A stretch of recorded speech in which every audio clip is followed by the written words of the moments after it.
तेजस्वी यादव ने एक बड़ा हिम्मत का काम किया है और वो नीतीश कुमार के साथ अभी भी टिके हुए हैं। सुनील सिंह लालू परिवार के बहुत करीबियों में से एक हैं और लगातार हम आपको बता रहे हैं कि जिस तरीके से लालू प्रसाद और तेजस्वी यादव लगातार नीतीश कुमार के फैसलों पर सर झुका करके स्वीकार कर रहे हैं, वो उनकी पार्टी के नेताओं को रास नहीं आ रही। यानी सीधी तौर पे ये सरकार तो चल रही है, लेकिन ये सरकार कहीं ना कहीं एक बहुत महीन रसरी पर टिकी हुई है, जो कभी भी पैर छटक सकता है या रस्सी ही टूट सकती है। नमस्कार, बहुत बहुत स्वागत करते हैं आपका। भीतर की बात में हम आपको वो खबरें बताते हैं जो खबर बिल्कुल ही अब तक सतह पे नहीं है। इन खबरों में वो बातें होती हैं जो भीतर खाने में राजनीतिक दल के नेताओं और जो कोर टीम के मेंबर्स हैं उनकी चर्चाओं से निकल करके आता है। ऐसी ही एक चर्चा लगातार अब शुरू हो गई है पिछले 48 घंटों से, जब से आपने देखा होगा कि सुनील सिंह ने जो चिट्ठी उनको मिली थी 15 अगस्त को परेड में शामिल होने के लिए, उस कार्यक्रम का हिस्सा बनने के लिए, उस चिट्ठी में एक छोटी सी त्रुटि को लेकर के कितना बवेला मचा आपको पता है। और इस बवेले के साथ साथ जो सुनील सिंह ने पोस्ट किया वो काफ़ी महत्वपूर्ण था। और उस पोस्ट के बाद एक बात साफ नज़र आ गई कि सुनील सिंह कोई ऐसे नेता नहीं है। सुनील सिंह लालू परिवार के बहुत करीबियों में से एक हैं और लगातार हम आपको बता रहे हैं कि जिस तरीके से लालू प्रसाद और तेजस्वी यादव लगातार नीतीश कुमार के फैसलों पर सर झुका करके स्वीकार कर रहे हैं, वो उनकी पार्टी के नेताओं को रास नहीं आ रही है। एग्रेसिव राजनीति के लिए राष्ट्रीय जनता दल जानी जाती है और 15 साल के शासन को आप चाहे जितना भी कह लें, लालू राबड़ी शासन को, लेकिन उस शासन में एक बात साफ नज़र आती है, जिसके दावा भी करते हैं कि ऑफिसरों को इतनी हिम्मत नहीं थी कि वो किसी माननीय के ऊपर धाड़ मार सकें या फिर उनके ऊपर प्रभाव जमा सकें। इन सारी बातों को लेकर के जिस तरह की वर्तमान परिस्थितियां बनी हैं और सरकार जिस तरह से चल रही है, उसमें साफ लग रहा है कि इस गठबंधन में मंत्री नहीं बल्कि ऑफिसर जो हैं वो नीतीश कुमार के इशारे पर काम कर रहे हैं। हालांकि सुनील सिंह ने इसी तरफ इशारा किया था, लेकिन इससे आगे की बात हम बता रहे हैं। हम बता रहे हैं आपको कि लगातार लालू प्रसाद बिहार में पटना में डेरा डाले हुए हैं। उसके बाद भी लालू प्रसाद नीतीश कुमार को समझाने में, उन्हें मनाने में और उन्हें उस जगह पर लाने में जिससे कि आने वाला 2024 और 25 का चुनाव बेहतर तरीके से लड़ा जा सके, सफल नहीं हो पा रहे हैं। इसके पीछे का कारण आप जानते हैं। नीतीश कुमार की कुर्सी की तरफ कोई भी देखता है तो नीतीश कुमार को ये बर्दाश्त नहीं है। यही कारण है कि लगातार नीतीश कुमार अपनी कुर्सी बचाने के जुगाड़ में लगे हुए हैं और इस बात को लेकर के सभी बातें हम आपको बता चुके हैं। अब ऐसी स्थिति में लालू प्रसाद तेजस्वी यादव को उनके जो कोर टीम के मेंबर हैं, जो लालू प्रसाद के पुराने साथी हैं, उन्होंने देखा है कि लालू प्रसाद किस तरह की राजनीति करते हैं, उनका अब एग्रेशन सामने नज़र आने लगा है और वो धीरे धीरे प्रकट भी होने लगा है। कई नेताओं से हमारी बातचीत हुई, उस बातचीत के आधार पर कोई भी संतुष्ट नहीं है। यहाँ तक कहना है कि ये सरकार सिर्फ उन 17 लोगों की सरकार है, जिसमें से 2 घट ही गए हैं, उन 17 लोगों की सरकार है जो नीतीश कुमार के साथ टाई अप करके बिहार की गाड़ी को खींच रहे हैं। ये उस तरह की सरकार नहीं है जिसमें जनता दल यूनाइटेड और राष्ट्रीय जनता दल के साथ साथ कांग्रेस और वाम दलों का गठजोड़ है। ये सिर्फ और सिर्फ उन 30-31 लोगों का संगठन है जो इस सरकार को चला रहे हैं, जिसमें से नीतीश कुमार उसके मुखिया हैं और नीतीश कुमार के इशारे पर ही मंत्री नहीं बल्कि उनके अधिकारी अपना काम कर रहे हैं। ये बातें होने के बाद और बार बार आरोप लगने के बाद कि भ्रष्टाचार में लिप्त हैं, क्योंकि अगर ट्रांसफ़र पोस्टिंग होता है किसी विभाग का और उस विभाग के ट्रांसफ़र पोस्टिंग को निरस्त करके उस पर जांच कमेटी बैठा दी जाए तो इसका मतलब क्या होता है आप अच्छी तरह से समझ सकते हैं। ये सारा अपमान सह करके तेजस्वी यादव ने एक बड़ा हिम्मत का काम किया है और वो नीतीश कुमार के साथ अभी भी टिके हुए हैं। उनको ये बात पता है कि आने वाला समय किस तरह का होगा। हमने आपको खबरों में बताया भी था कि अब नीतीश कुमार का उत्तराधिकारी कौन होगा, इसकी खोज शुरू हो चुकी है और दांव लगने शुरू हो चुके हैं। इसमें से कई नाम हैं, कुछ नामों को हमने चर्चा भी किया था, लेकिन अब जो हम आपसे कहने जा रहे हैं उसमें नीतीश कुमार को मनाने में फेल हुए लालू ने एक नई प्लानिंग बनाई है और उस प्लानिंग के तहत उखाड़ कबाड़ होना निश्चित है। आज हो, 1 महीने के बाद हो, 2 महीने के बाद हो, लेकिन ये स्थिति उत्पन्न होने वाली है जिस स्थिति को लेकर के अब भीतर भीतर काफ़ी माहौल गर्मा गया है।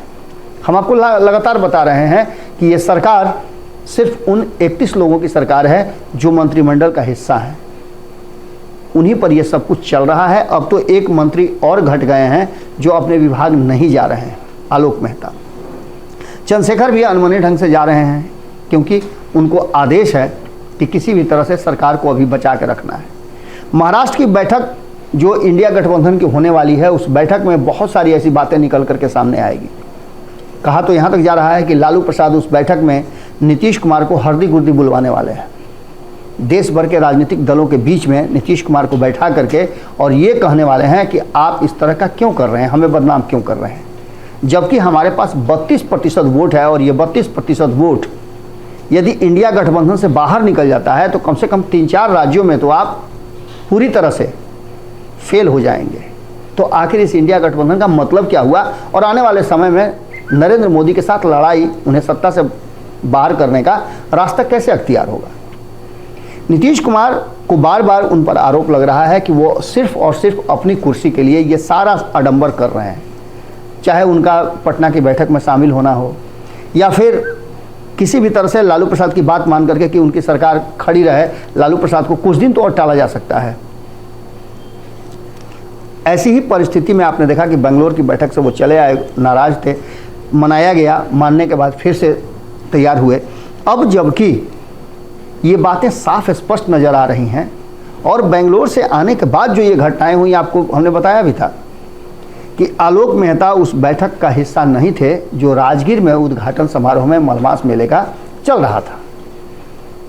इस बात को आप समझिएगा। उसके बाद से जो प्रतिक्रिया आई, जिस तरह का कार्रवाई हुआ, जिस तरह से उनके ट्रांसफर पोस्टिंग रोका गया, आप समझ सकते हैं इस बात को। यानी सीधी तौर पे ये सरकार तो चल रही है, लेकिन ये सरकार कहीं ना कहीं एक बहुत महीन रस्सी पर टिकी हुई है जो कभी भी पैर छटक सकता है या रस्सी ही टूट सकती है।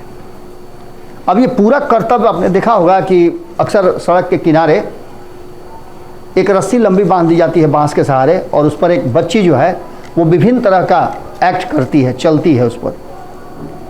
लेकिन उस रस्सी के साथ साथ उसका बैलेंस बहुत ज़रूरी है और यही बैलेंस जो है कहीं ना कहीं बिहार की सरकार में नज़र नहीं आ रहा है।